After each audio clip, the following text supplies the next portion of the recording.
Hey, what's up, guys? Seven back with another video, man. You know what I'm talking about. Stop playing with me, man. Stop playing with me. And in today's video, y'all, I don't know. I just wanted to get some shit off my chest, man. I don't know exactly what it is, but I wanted to talk to the camera today, man. It's hot, you know. I'm a little steamy, but I wanted to talk about where I am right now in my life, like this point in my life, man. Because I envisioned I envisioned like so much for myself at a young age. When I was in elementary school, in middle school, man, like I was already talking about stocks. I was talking about what I would want my future to look like. I was talking about like my future at like 8, 9 years old. And like just the things that I want to pursue and I wanted to pursue, and the things that, at this age I thought I would already be doing. Not saying that I'm not doing every single one of them, but I'm more so disappointed in the fact that I'm not exactly I'm not living it exactly how I pictured it in my head. You feel me? And I understand that, I still got time. I'm still young. I'm 23 years old. And I have really high expectations for myself, man. That's one thing about me. And another thing it would be is like just getting through every single hurdle that I've been through, like ever since I was a kid, man. And I think those are some of the things like I'm kind of combating right now, like internally. And this video is gonna be messy, bro. So like, y'all, if y'all can bear with me, I'd appreciate it. But like, I try to talk to the cameraman, but sometimes it just be so like, I don't know. It just be like, should I really be like posting this shit? But fuck it, bro. I don't care. I've been doing this shit since like I was a kid, man. Like I had my first YouTube channel when I was a kid, when I was in elementary school. But yeah, to get back to it, the life that I seen for myself at 23 years old, it was me traveling the world, you know, having fun, checking everything off my bucket list, like going skydiving, ATV riding, motocross riding, jet skiing, snowboarding, all that fun shit. Cause I'm a daredevil at heart. Like I'm an adrenaline junkie. Like whatever is gonna just make me feel alive, man. Like that's what I want to do. So that's kind of how I got my nickname. For my mom. I hate when she calls me it, but it's Boo Boo, man. For y'all that are watching, bro. If you call me that shit in person, bro, nah. But she used to call me Boo Boo because I always used to be hurting myself on some shit, man. I'm gonna change this chair. Hold on. Because I know the squeaking sound is going to be really annoying, man. But yeah, I was always an adrenaline junkie type of kid. Like, I didn't really care if I got hurt. Just as long as I tried to do, like, what I wanted in my mind, like, just to see how it would be, then I would do it. But, yeah, this isn't the life I really envisioned for myself right now. And I know it's mostly on me because everything in life, it comes down to at the end of it. As sucky as it sounds, but being a man at 23, still living with my mom's, I don't have my car anymore. It got, repossessed because I was being financially irresponsible. That's the thing. You feel me? So, yeah, I'm just gonna speak about a little. I'm gonna speak a little bit about my situation I'm in right now too. So, yeah, 23 years old, man. living with my moms, living with my sister, living with my mom's boyfriend. You feel me? So doing that right now. And the reason my car got repossessed was because I was putting a female over my own priorities. This is one of the things that I do have some sort of regret for, but I understand that it's a lesson that I needed to learn, so next time I don't do that shit again, that dumb shit again. Because yo, when I tell y'all that shit was stupid, bro, like and truly, like, the only person who's gonna come and save you is you, bro. Like, you can wish your mom and pops is gonna come and save you, bro, but at the end of the day, you're born into this world alone, bro. You gotta navigate the world by yourself most of the time, and then you're gonna pass on alone. Nobody's gonna be in your casket with you. You feel me? So everything that has happened to me is my responsibility, and it is my fault. Okay? So I can take full accountability for that. So to go on with the story, right? Yeah, this video is gonna be kind of messy, bro. I'm gonna just let whatever out, man. I don't care. But I let pain be my teacher in this game of life. You feel me? So when I was a kid, man, that's all I really knew was pain, was, you know, near-death experiences, was, you know, getting abused, getting, you know, taken advantage of emotionally, you know, mentally, all that shit. And it's when I got to this age 23, man, it was like 20 to 23, that's like when I really opened my eyes onto some shit. Like, bro, like,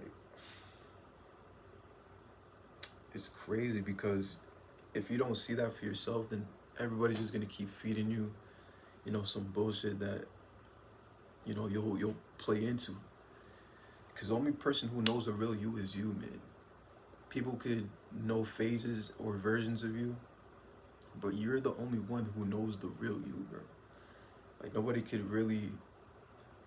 You could ask people to tell you about yourself from their lens, but it's gonna be in a perspective of like, all right, this is the person I showed in front of this person, or like I was going through this thing this one day, so they could perceive me a certain type of way off of just like how I acted or whatever.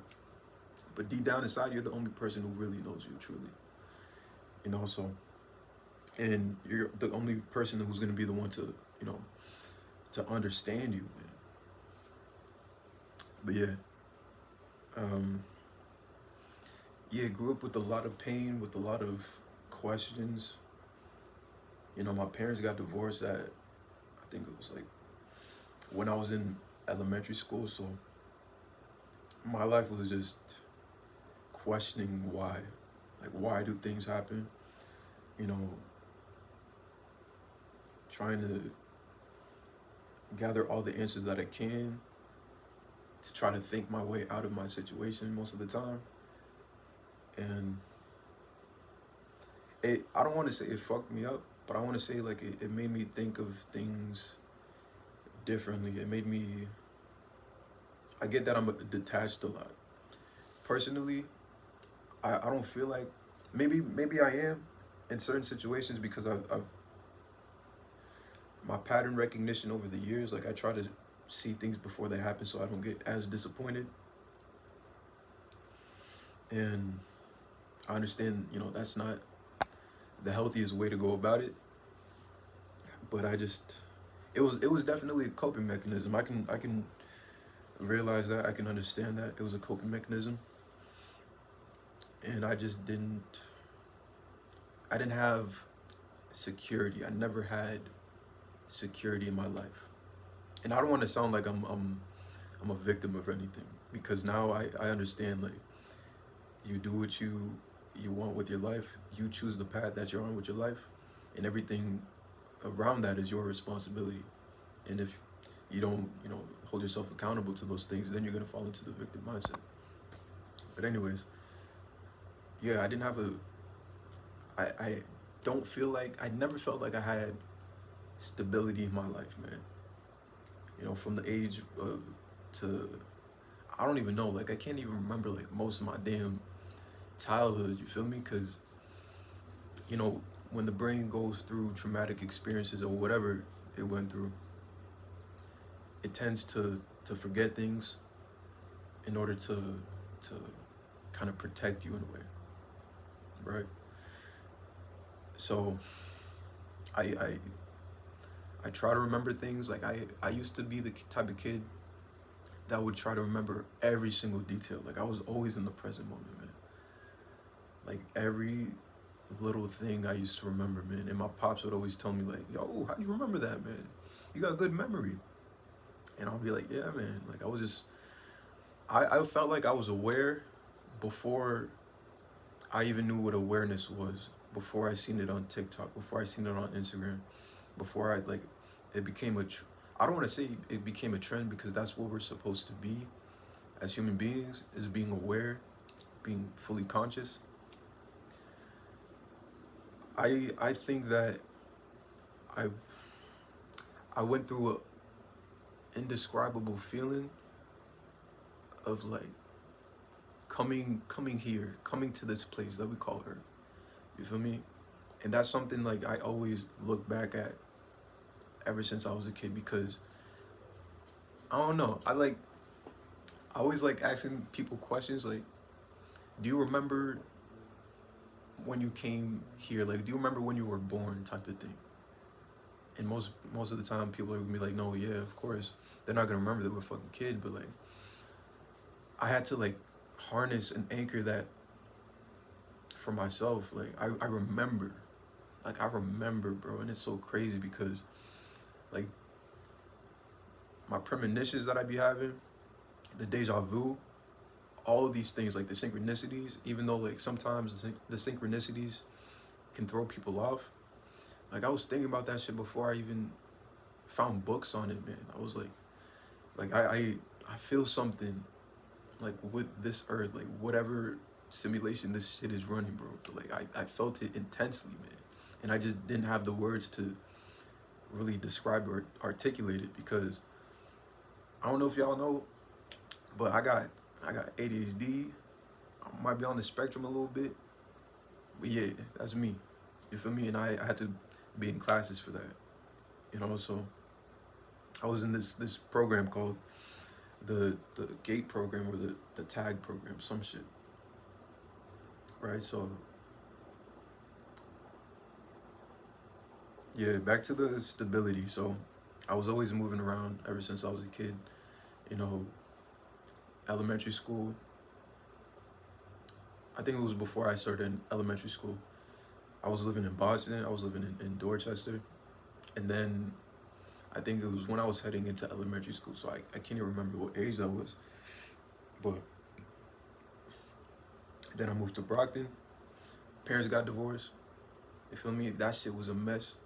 I think that is what actually left me with like, maybe that's what kind of made me more mature in a way because like I've had to sit in here and witness adults going through, you know, adult issues, and I believe that kids aren't supposed to be a part of adult issues, because it's gonna leave a stain on their brain, and then it's gonna, you know, kind of taint their perception on the world.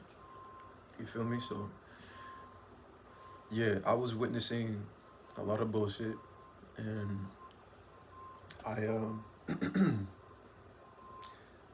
on, I'm putting on a shirt real quick.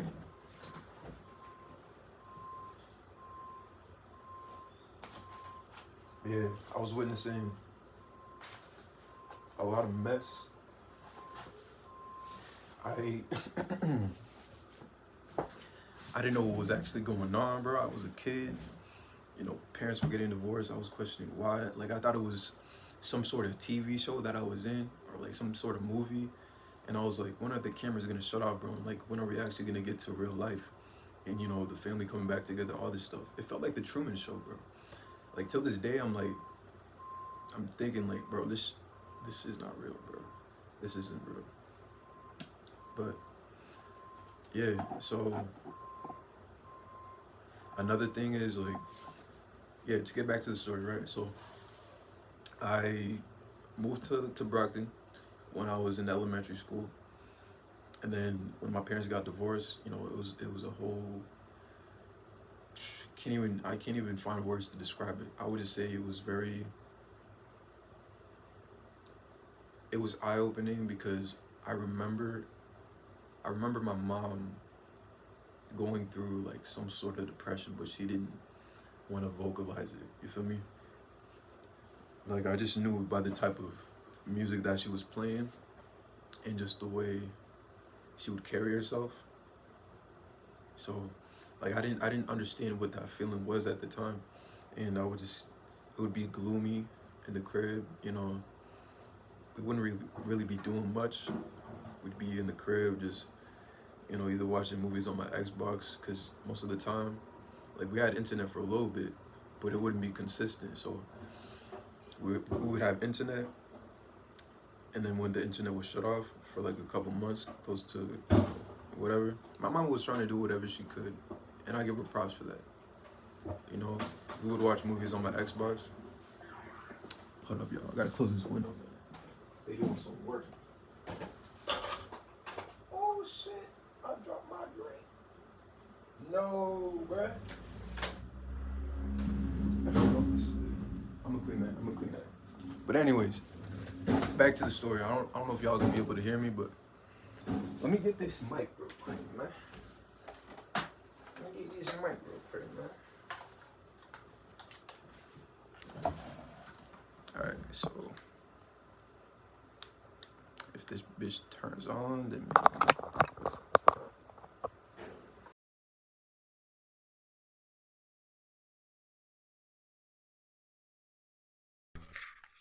so yeah, back to what I was saying. So my mom was trying to do like anything that she could. You know, she was trying to get by. She was trying to, you know, make sure that, you know, we had a roof over our heads, we had clothes on our back. You know, it wasn't, you know, all the Jordans and everything that the other kids had, but it was, you know, it was clothes, it was food, it was shelter, you know, but we wouldn't be really, but I wouldn't really be, you know, feeling secure with my whole situation. I was still questioning why my parents were split up, this, and that. But yeah, maybe I'll do another story time on that because it's a lot. It gets deep. But after I was living at that crib in Brockton, we would just keep moving. We would just keep moving year after year, keep moving, bro. I it was that ass like every couple months or to a year, we would just move. And I'm just like, all right, this is my life, man. This is my life. This is what my situation is. I don't know when it's gonna end. I don't know how it even got here. I thought adults were supposed to be adults and, you know, take care of the kids first and leave their problems on the back, you know, for the kids. But I that was kind of like a fantasy in my mind during that time. Or you know, just it was just a fantasy that never came true. You feel me? And not to get all like sad and shit. I'm not sad about it now, but just looking at it, I'm like, yo, things could have gone differently. If I was at, if I had like the mindset I have right now, like when I was a kid and I was telling my parents this, then maybe something would have came out of it, maybe. But you know, high school, I was moving. Niggas didn't even know a lot of shit about me in high school. Like I was a quiet kid.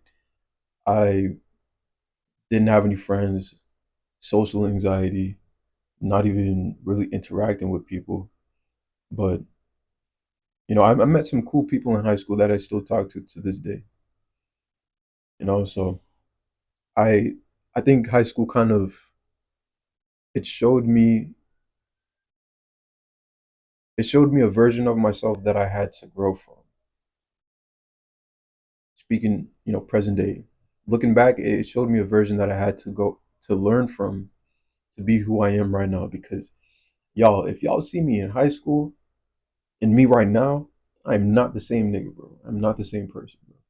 Like so much change, and I'm a really big person on growth and evolving and always trying to get to that new level and that new height because that's what my higher self sees. Like ever since I was a kid, like I had a keen knowing about where my life is going to be. And I understand maybe the first half of my life, the first part of my life, like I had to go through that to, you know, put on the armor to learn myself and to learn like my weaknesses and my strengths, and then to kind of recalibrate myself and just like harden myself up. Because again, like I didn't have brothers. I have one sister. You feel me? We're not even that close. I have, mostly women on my mom's side that are my cousins. You feel me? So I think that was one of the things too that I don't want to say stunted my growth, but definitely hindered me from being the man that like I truly want to be. You know, because I even my cousins be telling me sometimes like, yo, sometimes you can be emotional. I'm like, bro, I guess whatever, bro. I don't see it now. I keep my feelings to myself because I learned that it's not safe to really express, feelings. And I don't like thinking that. It's just like something that I've had to adopt. And I'm definitely not gonna, hold that forever because I want to have somebody that I can be vulnerable with and I want them to be vulnerable with me, and I'm still doing the work to try to get to that point in my life. But yeah, I would just move a lot. A lot of people didn't even know in high school that I was homeless. I had there was this one, I think like one or two people knew that like I had roaches in my crib at the time. Like when I tell y'all, it was a messy ass life that I had, man. And we had to have so much patience, man. We had to have so much patience. There would be days where I'm just like, bro, when is this gonna end? When is this gonna end? You know? But yeah, like I was going through my tough times by myself. I didn't really have anybody to talk to. And the people that were going through their tough times, I would be the person who would want to help them get out of that rut. Even though it's not my job, something in me was like, bro, I know it's gonna get better for you. Like don't, you know, don't tell yourself it's not gonna get better because I always had faith like aren't gonna stay the same. Things are gonna change, things are temporary. And that's the mindset I had to adopt with like the constant changes in my life. But when I would be talking to people, when they would have their problems, you know, nobody would be there for me. Nobody would, it wouldn't feel like anybody checked up on me to see how I was doing mentally, emotionally, whatever, because it's a dog eat dog world out here, which is something that I hate because humans as a whole, like we're supposed to be helping people. Like people need people. Like people aren't supposed to be like, well, get out my way, you. Bro, we're supposed to be giving a helping hand to people. We're supposed to be nurturing people. We're supposed to be guiding people. People that don't have the guidance, you know, I believe that I believe in brotherhood, man. Like, and I've always wanted a brotherhood. Never had that. Wanted to create it. I don't think people were on the same, wavelength as me, like the same mindset or the same frequency at the time. And I was the person to always try to get niggas together, bro. That's what I felt like. you know. And I'm not a perfect person, bro. I definitely have some faults in, you know, where I stand sometimes. The thing is, like I don't know, bro. I just want a community of my brothers, hold each other accountable, to tell each other like when we're slacking off, because that's what some people need, bro. But I've been trying to do that for myself since like I haven't been finding it anywhere else, so that's just kind of what I wanted to say, man. But this new situation I'm in a pretty nice house. I think this is the nicest house I've been in so far. I got my own space. I have I have a really nice space actually, and I'm very grateful for it because before I didn't have shit, bro. Before I didn't have shit. Like I've literally like I dead ass built everything that I have for myself, and I take so much pride with that, man. Like building myself from the ground up, training myself. You know, there's so much stuff, bro, and I don't think a lot of people really understand me, and it's not their job to. But I just wish I had people that would like see me for me. You feel me? See me for me. Yeah. That's just a quick video, y'all. So quick vent sesh. But I hope y'all enjoy the video, man. I'm probably gonna upload another video, but I don't know. I don't know. It's just like some quick shit. And some nigga said I look like I'm 30 something years old, bro. Like, how do I look like? I think it's because I cut my hair, bro. I don't think I look 30. I think I just look mature and niggas just saying some bullshit. But yeah. Feel me? I fuck with the cut, man. Fuck with the cut. But anyways, yeah. I'm gonna see y'all in the next video. I hope y'all have an amazing day. It's hot as fuck outside. It's Tuesday and it is 6:18 p.m. So I hope y'all enjoy the rest of the day. Get some food in your body that's gonna nourish you, not kill you, not poison you. And yeah, I hope y'all achieve your goals. Okay. I hope you guys get to that destination, but also enjoy the journey. That's the most important part. And I hope you guys become the source of creating your desired reality. All right. Stepping out of here. I'm gonna see y'all later. Yes, sir.